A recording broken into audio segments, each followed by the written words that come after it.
Humans do not fit neatly into categories. Neither do most living things. And that to me is one of the absolute best things about life on Earth.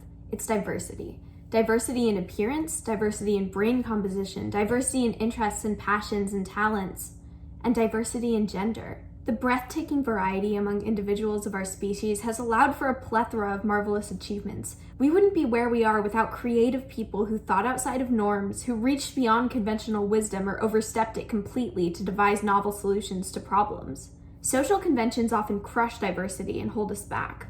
For example, if 19th century gender norms were still entrenched in society, I wouldn't have been able to make this video because I'd be too busy trying to find a husband, or perhaps fulfilling my domestic duties. I wouldn't be preparing to study biology in college because higher education would not be an option.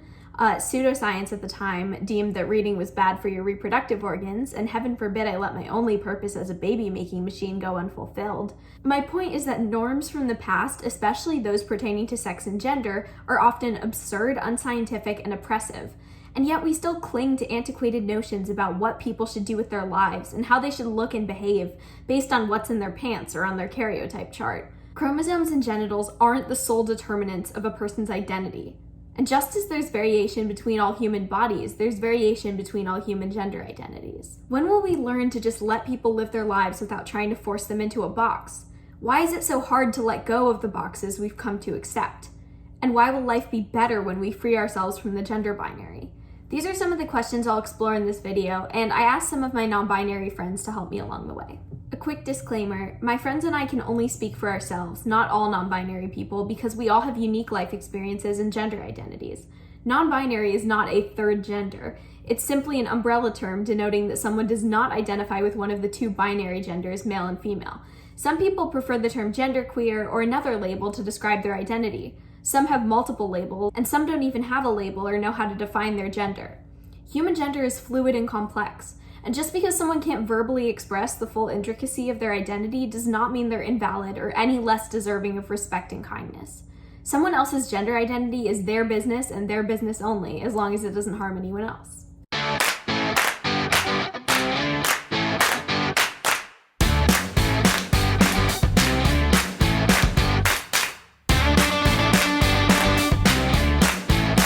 What is the gender binary? The gender binary, simply put, is the division of gender into two discrete categories, male and female, which are supposed to encompass all of humanity. People are expected to express themselves in accordance with the gender role assigned to them based on their binary gender, which is decided based on genitalia, hormones, sex organs, and chromosomes. For example, if someone has XX chromosomes, high levels of estrogen, and a uterus and ovaries, they'd be forced to present and behave as a woman, whatever that means. This is problematic for myriad reasons, the most prominent being that human gender and sex are not binary, which I will explain in more detail in a moment. The gender binary is not ubiquitous, and it is tied to Western colonization. Many indigenous cultures include genders outside of male and female, like the Hydra in South Asia, Mahu in Hawaii, Fa'afafine in Samoa, and Two-Spirit people on Turtle Island.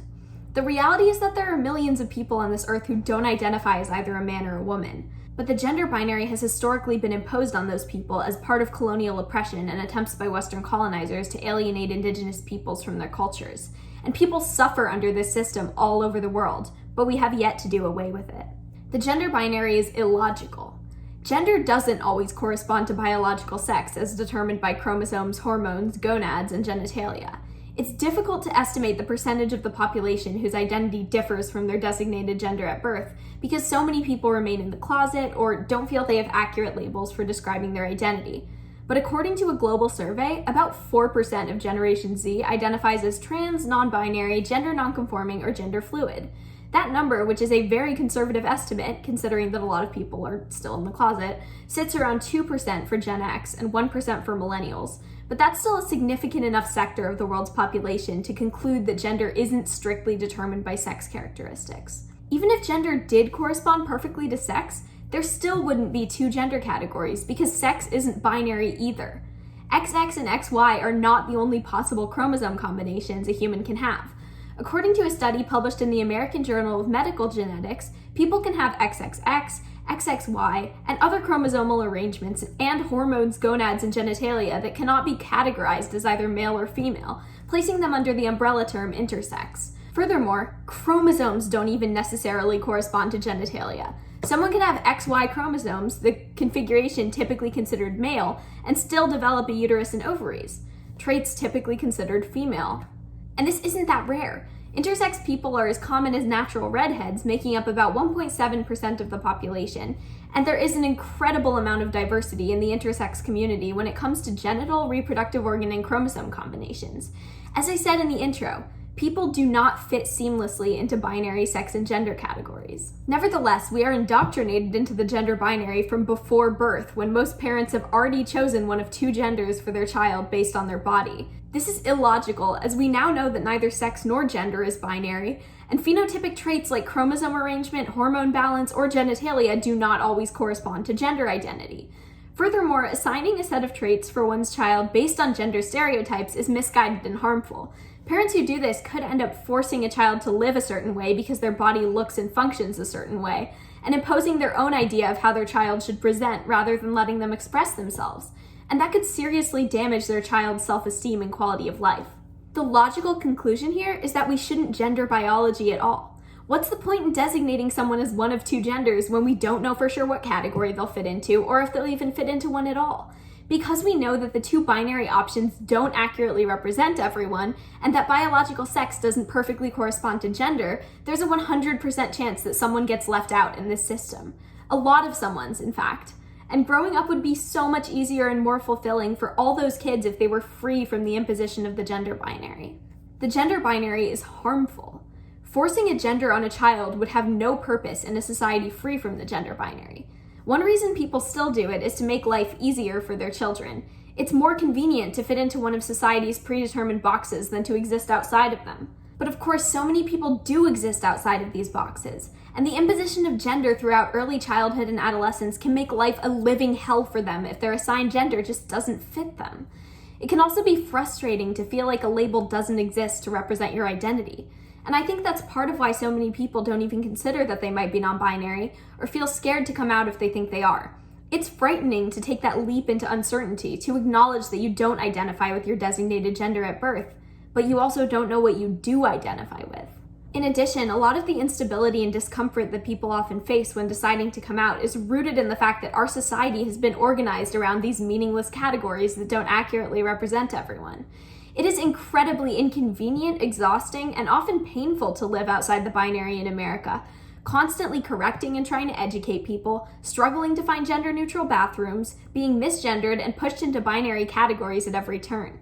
And for those in more transphobic families, it can mean constant erasure and even life-threatening ostracization. The physical and mental trauma accrued from growing up in such an environment can change the course of young people's lives for the worse. Just as non-heterosexual people face discrimination and violent persecution in America, so do trans and non-binary people, because of the perniciousness of the gender binary and transphobia. This affects adults as well as youth, including in the workplace and medical settings. According to a recent survey by the Center for American Progress, nearly 2/3 of trans, non-binary, agender, and genderqueer Americans reported some form of discrimination in 2020. A third of trans Americans reported avoiding necessary medical care for fear of mistreatment. And because of the intersection of racism and transphobia, the situation is even worse for people of color. Nearly half of trans people of color reported intentional misgendering in medical settings and refusal of doctors to provide them gender-affirming healthcare. And over 30% of them reported that their doctor was physically rough and abusive. And this paradigm isn't just bad for non-binary people. The sex and gender binaries support the patriarchy and the perpetuation of oppressive gender norms, which diminish the quality of life for women and girls. If we lifted the yoke of gender roles and allowed everyone to express and identify as their authentic selves without judgment, we would create a world in which oppression would find it harder to thrive. Without arbitrary categorization, without harmful social constructs, we could see humans as humans and appreciate the natural diversity of sex and gender that exists within our species. I spoke to a few of my non-binary friends to weave in some perspectives other than my own. Here are some of their thoughts. Hello, can you please introduce yourself? I'm Raya or Rai, either name is fine. I interviewed another friend, Simon, in a different manner. They answered each question in their own written words, which I'll read on a voiceover like this. Oh god, I'm now realizing that this question is very intense. Do you think that you had internalized transphobia when you were first coming to terms with your gender identity? That's a good question. Most definitely, just because like everyone has some amount of internalized transphobia because we live in a really transphobic society. Um, but I think there were a lot of things that I didn't understand, and learning about them and like getting to understand them really helped me understand my own identity, like about pronouns and how pronouns don't equal gender, and how like you can be a non-binary lesbian. Not as much as you might imagine, actually. It's possible that internalized transphobia subconsciously held me back from fully embracing my identity, but it was mainly a fear of inconveniencing other people in my life and the implications of my identity. Have you ever faced discrimination or erasure because you are non binary? I don't know about discrimination, but like being misgendered happens a lot, and that's like an uncomfortable experience, and it puts me in a really like awkward position of potentially having to explain my identity to someone, or just like making myself vulnerable to people when they shouldn't assume something about me. I've definitely faced erasure in the past. More often than not, there'd be someone ignorant who would refuse to acknowledge the legitimacy of my identity and reduce me down to the gender I was assigned at birth. Thankfully, by the time I came out to my family, they had become a lot more understanding, so the transition was a little easier, though that isn't to say that being misgendered isn't still an issue. Do you think other people feel entitled to know things about you, like your gender identity or designated gender at birth? Like, do people ask invasive questions about that type of stuff? Yeah, sometimes, occasionally. Um, some people will just ask me like, "How did you know you were non-binary?" Like in a weird situation that I don't necessarily want to like explain that whole thing to them, and then they'll turn around and misgender me, which is like, why did you even ask in the first place? Do you feel pressure to educate people about non binary gender identities? Not really, because I haven't been out or like known my gender for that long. So I feel like I haven't really stepped into the role of having to educate people quite yet.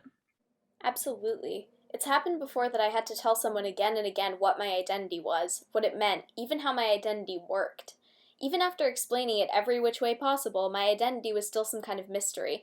It felt so dehumanizing to be no more than a conundrum to someone else. Do you feel like you have a label that accurately describes your gender?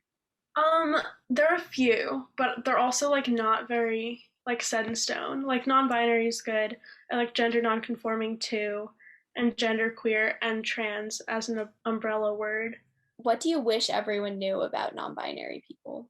That anyone can be non-binary, and also that like gender is a social construct that is very harmful, and it's good to experiment with gender identity and presentation and expression, and you don't have to like know be sure that you're trans and like hate your body and everything in order to be trans. That is definitely some top notch advice. I wish more people realize that being non binary is an incredibly varied and broad identity. Okay, my next question is, how do you handle being so cool and sexy? It's a lot sometimes. Yeah, sometimes I just have to take a step back. Oh shit. Um, but I don't know. Yeah. I learned from you. Ah, Simon. My next question is, do you like capybaras? I do like capybaras a lot. They're so cute. Me too, capybaras are elite. Cappies are some of the most amazing creatures on this planet. Do you think it's possible to abolish the gender binary someday? I think it's possible. Um, yeah, definitely. I think it involves abolishing a lot of other binaries and structures, um, and that it wouldn't happen in like our current society. But I think it's possible. Definitely. There's been such wide variation of what gender has meant across history. I can't see it not changing or disappearing entirely. And I mean, this kind of goes without saying, but do you think life would be better without the imposition of the gender binary? Yeah, absolutely. It would change so many things, like the exploitation of women and homophobia and just like our understanding of ourselves and our relationships with other people. Awesome. Thank you so much for your time and your voice. Yeah, no problem. Like, comment, and subscribe. Louie's channel deserves as much attention and love possible. Simon, I swear I'm not telling them to write these things. Of course, the gender binary will not just disappear overnight, but we all have the power and the responsibility to question social norms and deeply examine which ones serve us and which do not. And the sooner we realize that the gender binary is illogical and downright harmful to humanity, the sooner we can tear it down and create a better society for everyone. Thanks for watching.